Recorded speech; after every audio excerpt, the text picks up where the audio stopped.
perceber, não sei se vocês aí perceberam também, é a conexão da infância com a vida adulta de vocês, né? O quanto isso se reproduz. Me conta aí. Tu já era filho de pastor, quando pequeno... De líder, né? De líder, é. Mas assim, tu sendo filho de pastor, não tinha aquela coisa pesada, não? Tipo, aí eu... É bispo. É bispo. É bispo, Ele falou, desculpa. ele já falou, é Não é bispo. pastor, é bispo. Ju, sempre foi uma dificuldade minha, assim, terrível dentro da igreja. Porque, aliás, por favor, queridas, você aí que conhece um filho de pastor, ou, né? Ou você que é filho de pastor. Tenha misericórdia, aquela. Mas as pessoas, elas julgam muito por ser o filho do pastor.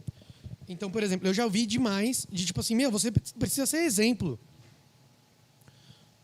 Aí eu olhava assim e falava, mas como assim eu tenho que ser exemplo? Você tem que ser exemplo porque você é o filho do pastor. Filho de pastor é pastorzinho. É o filho de peixe, peixinho é. Por isso a pergunta, né? Porque já tem uma carga, assim. Tem uma carga. E assim, desde criança, desde menino, desde de molequinho, sempre teve. E eu sempre fui muito espivitado, sempre falei muito. Aquilo que eu não concordava, batia de frente, era muito bocudo. Né? Talvez não igual a Lorena, assim, mas eu sempre... Tipo, personalidade, né? Eu sempre tive uma personalidade de tipo, não concordo. Muito chorão também. A Lorena, isso ela puxou de mim, porque eu era muito chorão. Hoje é bem difícil eu chorar. A mãe está querendo tacar a mãe tá querendo tacar alguma coisa em mim. pastor ali da produção. Mas o que acontece? Uma coisa que sempre me machucou assim dentro da igreja foi isso. Às vezes o meu comportamento refletia no meu pai. Então, por exemplo, já fui julgado, ou ao contrário, na verdade, o meu pai ele já foi julgado por uma atitude minha. Quando criança? Adolescente. Adolescente. Gente, Adolescente é adolescentia, né? E aquela situação, sabe? De olhar e falar assim, a dor ele sente. Se você é assim, imagina o seu pai. E eu, quando cheguei com 17 para 18, aliás, o Rodrigo tá aqui. Cadê o Rodrigão? Ali, ó. Rodrigão, meu amor. Ali, o Rodrigão. Dá um salve. Esses dias a gente tava trocando uma ideia sobre isso, né, Drigo? Que o Drigo a gente tava falando sobre isso, que o Rodrigo me conheceu com 15, né, Rodrigo? 15 anos, essa faixa aí, né? E aí o Rodrigo falou, você hoje com quase 30 com 15 é totalmente outra pessoa. Porque nessa época de 15 anos, eu era muito combativo. Eu era aquele cara que, tipo, tô nem aí, não gostou mesmo, e aí brigava, mas é o ímpeto mesmo da juventude. Acontece isso, de fato. Que as pessoas na verdade, esquecem. acho que era rebeldia mesmo, porque eu tava meio cansado de tipo, eu preciso ter um formato, um padrão.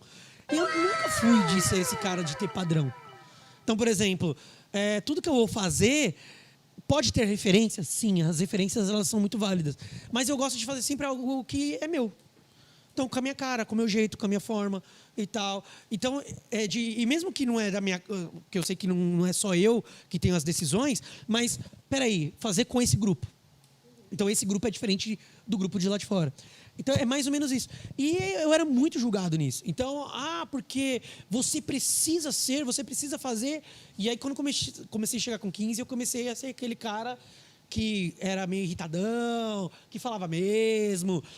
Aquela história, filho do pastor passa o rodo na igreja. Cheguei a fazer. Porque...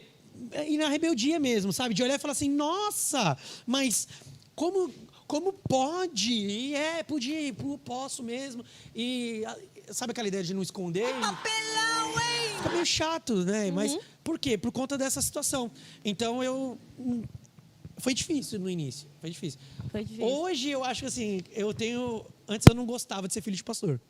Até o dedo vai lembrar disso. Quando eu falava assim, você vai ser pastor, eu procurava uma madeira para bater. A superstição. Eu falei, você é doido, quero sofrer? Você passou para sofrer? Você tá doido. Nossa, tá vendo como a experiência faz com que ele fique tenso, né? Sobre algo que já estava ardendo no coração. Mas você vê, desde criança, sempre tive essa questão. Público, nunca tive dificuldade de falar com o público. Sempre tive facilidade em oratória, em, sabe, trocar ideia com as pessoas. Tranquilidade. Agora, quando chega na questão do você precisa ser isso, dentro da conveniência da pessoa, é algo que até hoje eu ainda luto. Aí já te pega. E eu já fui muito mais, e muito mais agora que eu digo assim, há alguns anos atrás, eu já fui muito mais combativo no sentido de não ligar. Eu ia falar outra palavra mais feia. Mas é de não ligar. É a palavrinha. Na verdade, é de ligar. É de ligar, na verdade. eu liga o não ia ser isso. botãozinho. Eu ia falar fezes, entendeu? Eu gosto de termos técnicos. Eu ia falar fezes. Tipo, entrava nesse modo. E de não tá nem aí. Ao ponto das pessoas chegar ao ponto de me achar arrogante. Certo. Nossa, arrogante, metido e tal. Mas não era, é uma autodefesa, porque já tomei tanta situação lá atrás, tanta gente falando tanta coisa, que aí eu cheguei a um ponto de, tipo assim, sabe quando você já vê o perfil da pessoa e você já olha e fala assim, já vi? Então, eu tinha esse julgamento antes. Sim. De aí já olhava e falava assim, essa pessoa parece com aquele fulano, com aquele ciclano, e tem os mesmos comportamentos. É o preconceito na palavra mesmo, preconceito. Entendeu? Por essa situação. Uhum. Hoje eu me sinto privilegiado de ser filho de quem eu sou. Porque foi uma base, se hoje eu sou quem eu sou, é graças a esses dois.